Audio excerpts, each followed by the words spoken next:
La première astuce consistera à corriger les fautes d'orthographe et de grammaire proposées par Word. Mais auparavant, assurez-vous que les options de correction grammaticale et d'orthographe soient cochées. Pour ce faire, il faut aller dans Fichier, Options, Vérification, et ici, pendant la correction, assurez-vous que vérifier l'orthographe au cours de la frappe et vérifier la grammaire au cours de la frappe soient cochés. Cliquez sur OK. Lorsque nous avons, comme c'est le cas ici, vidéo, une ligne ondulée de couleur rouge, cela signifie que Word a décelé une faute d'orthographe. Lorsque vous avez une couleur bleue sous le mot, Word a décelé une faute de grammaire. Première façon de corriger ces fautes d'orthographe est tout simplement de sélectionner en cliquant 2 fois sur le mot erroné et vous cliquez droit. Et ici, Word vous propose la correction. En effet, dans vidéo, le E a toujours un accent. Vous cliquez afin de corriger l'erreur. Pour le mot coller, vous faites la même chose. Vous sélectionnez le mot en cliquant 2 fois, clic droit et ici coller. En effet, coller, là, il faut l'écrire avec un ER à la fin. Alors, sans parler de Word, lorsque j'étais étudiant, comme tout le monde, je faisais aussi des fautes d'orthographe. Et pour me souvenir si je devais mettre ER à un verbe ou pas, je me servais d'un verbe du 3e groupe qui se terminait en RE ou en IR, comme RE comme boire, ou IR par exemple venir. On peut dire en effet, vous pouvez venir, mais on ne peut pas dire vous pouvez venu. Donc à partir de là, il faut un ER. Je fais un CTRL Z pour revenir en arrière, CTRL Z une fois et 2 fois. Alors vous avez une autre façon aussi de corriger vos fautes d'orthographe et de grammaire lorsque vous avez un texte qui est très très long, etc. On ne va pas s'amuser à faire la manipulation que je viens de faire si vous avez 10, 15, une centaine de pages.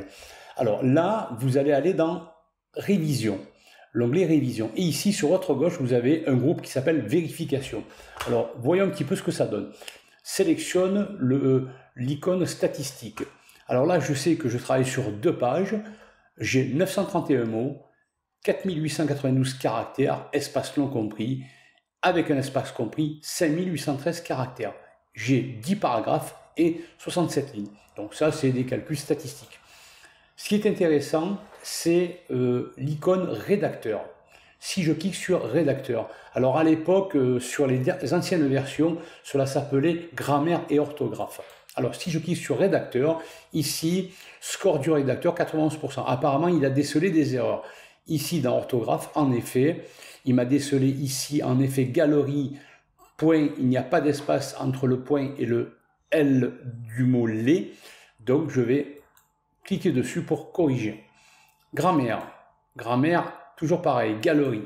Ici, ici, coller. Bien sûr, comme je l'ai vu précédemment, il faut un ER. Et apparemment, il ne m'a pas reconnu, vous voyez, il ne m'a pas reconnu. Alors apparemment, oui, si je fais 98%, donc il y a encore une erreur. Oui, en effet, il est ici, orthographe, vidéo, en effet, il a reconnu. Donc je clique sur vidéo avec un E accent. Et donc là, vous voyez, c'est quand même très très rapide de corriger des erreurs grammaticales ou des erreurs de faute d'orthographe avec cet outil qui s'appelle à présent rédacteur. Vous avez aussi en parallèle, si vous le souhaitez, donc je vais fermer le module rédacteur, vous avez dictionnaire des synonymes. Je ne sais pas, par exemple, si je prends au hasard le mot convaincante. Donc je vais cliquer 2 fois sur le mot convaincante et là je vais aller dans dictionnaire des synonymes. Sur votre droite, on va me donner des synonymes concluantes, décisives, définitives. Bon, vous choisissez le mot le plus approprié, bien sûr. Autre astuce et pas des moindres, comment sélectionner un paragraphe ou une phrase. C'est très simple. Donc je vais fermer le dictionnaire des synonymes. Alors, pour sélectionner un paragraphe, il suffit de vous mettre n'importe où dans le paragraphe et vous cliquez 3 fois rapidement de la souris, mais à gauche. 1, 2, 3. Très simple. Vous pouvez éventuellement aussi vous mettre, me semble-t-il que ça fonctionne, au début du paragraphe, 1, 2, 3.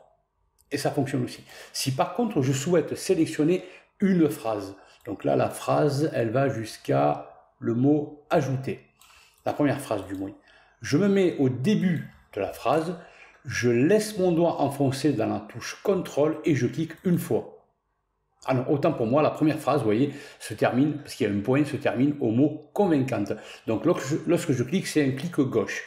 Donc, si je me mets ici, dans la deuxième phrase, je laisse mon doigt enfoncé sur la touche CTRL et je clique une fois aussi. Et là, ma phrase a bien été sélectionnée. Autre astuce, comment ajouter des points de suite. Si je souhaite par exemple ajouter des points de suite reliant les prénoms et les chiffres, je vais d'abord sélectionner bien sûr le tableau, sans tenir compte bien sûr des titres, mais avant cela, je vais afficher, ça s'appelle marque de paragraphe. J'ai bien respecté mes tabulations, donc je vais à présent sélectionner les données. Je vais aller dans le groupe paragraphe, le petit taquet qui est ici, paramètres de paragraphe, je clique dessus. Ici, je clique sur tabulation. À partir de là, si je souhaite uniquement mettre des points de suite entre les prénoms et les chiffres, je vais sélectionner ici la deuxième position qui est de 13 cm. En effet, je dois uniquement prendre la tabulation qui se trouve où il y a les chiffres, 13 cm, on peut le voir ici. Et ici, comme point de suite, je choisis mes points de suite que je choisis. Par exemple, je vais choisir le point de suite numéro 3. Je vais cliquer sur OK. Donc, si j'enlève mes marques de paragraphe, nous pouvons nous rendre compte que mes points de suite ont bien été respectés. Ces points de suite pourraient bien sûr nous faciliter pour la lecture de certaines données. Autre astuce, le presse-papier. Alors c'est un outil qui est pas assez, à mon humble avis, utilisé. Donc pour l'activer, vous avez ici sur votre gauche dans l'onglet Accueil presse-papier. Donc je vais l'ouvrir.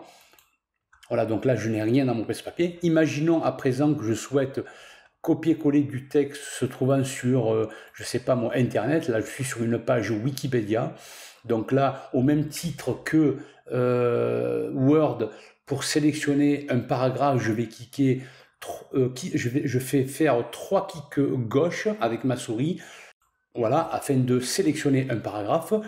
Je clique droit cette fois-ci, je fais copier. Je vais sélectionner un autre paragraphe, par exemple celui-ci, en cliquant 3 fois, et je fais aussi un copier. Je vais retourner sur Word à présent. Voilà, ce que j'ai copié sur le web, on peut les voir ici, sont ici. Donc pour coller, bien sûr, dans ce document, il suffit de sélectionner ma petite toupie et faire coller. Alors par défaut, si je laisse en l'état, hein, là moi, j'ai calibré, entre guillemets, sans faire de jeu de mots, ma police en calibri. Donc lorsque j'ai fait un coller de mon texte provenant du web, là, ça m'a mis en Arial. Si je souhaite bien sûr apporter un changement et coller en calibri, il suffit ici de cliquer sur cette petite toupie et choisir la troisième option. Donc là, si je reviens bien sûr sur mon texte, je suis bien en calibri. Alors, je peux bien sûr supprimer le texte collé. Alors là, pareil, si je clique sur le deuxième texte, je me mets par exemple ici, et je peux le coller autant de fois que je le souhaite. Autre astuce très intéressante, vous la trouverez bien sûr dans l'onglet Accueil, et ici, sur la droite, dans Voix, vous avez Dictée. L'outil Dictée vous permet d'utiliser la reconnaissance vocale pour créer par exemple du contenu ou créer des brouillons ou des plans ou capturer des notes, que sais-je. Nous allons pour cela faire un test. Je vais cliquer sur Dictée et je vais démarche schématique de l'analyse financière.